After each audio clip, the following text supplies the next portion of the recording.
Olá! Hoje a gente vai mergulhar numa das obras mais estratégicas da Bíblia, os livros de Crônicas. Pensa neles como um verdadeiro guia, um roteiro de esperança que foi feito sob medida para uma nação que estava em ruínas. Vamos começar com uma pergunta. Imagina só o tamanho do desafio. Um povo que passou 70 anos exilado. A terra natal, que um dia foi o lar deles, agora está completamente destruída. Como se inspira a esperança e se reconstrói uma identidade para começar tudo do absoluto zero? Pois é, essa era exatamente a realidade dos hebreus quando voltaram do cativeiro na Babilônia. A tarefa era gigantesca. Não era só sobre reerguer muros, sabe? Era sobre reconstruir uma cultura, uma fé, um futuro. Eles precisavam de muito mais do que tijolos e argamassa. Eles precisavam de uma história que desse um novo propósito para eles. E foi exatamente para isso que os livros de crônicas foram escritos. Eles não são um simples registro histórico. Na verdade, são um manual para a esperança, um guia para a restauração de toda uma nação.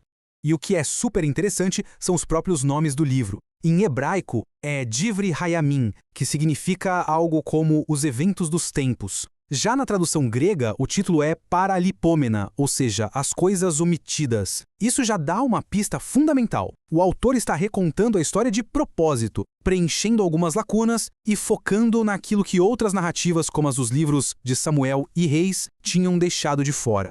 O cronista, que a tradição judaica muitas vezes aponta como sendo o próprio Esdras, escreveu para uma comunidade em crise. O objetivo era muito claro: conectar aquele presente todo despedaçado a um passado glorioso para, assim, construir um futuro que fosse viável. Era um texto com uma finalidade muito prática. E para conseguir cumprir essa missão, o autor não fez uma simples cópia da história. Não, ele editou, ele moldou, apresentando um passado idealizado que pudesse servir de modelo.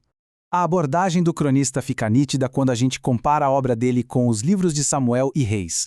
Enquanto Samuel e Reis têm uma perspectiva mais profética, sabe? Analisando os altos e baixos políticos dos reinos, Crônicas já adota um ponto de vista sacerdotal. O foco aqui é outro. É quase que exclusivo em Judá, na linhagem do rei Davi e, acima de tudo, no templo.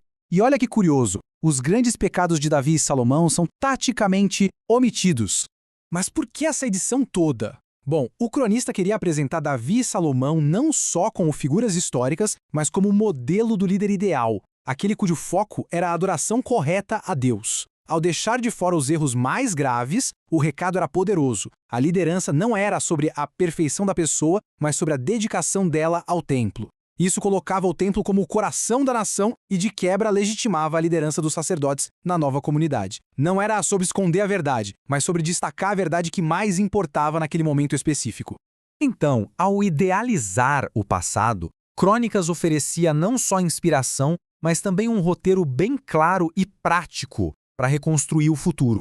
Os primeiros 9 capítulos de Crônicas são basicamente listas de nomes. Pode parecer meio cansativo, né? Mas para os exilados que estavam voltando, aquelas genealogias eram vitais. Elas funcionavam como uma certidão de nascimento coletiva, sabe? Conectando todo mundo diretamente a Adão, a Abraão e Davi, restaurando o senso de identidade deles. E mais, eram quase documentos legais, essenciais para restabelecer os direitos de propriedade e para confirmar quem podia ou não servir como sacerdote.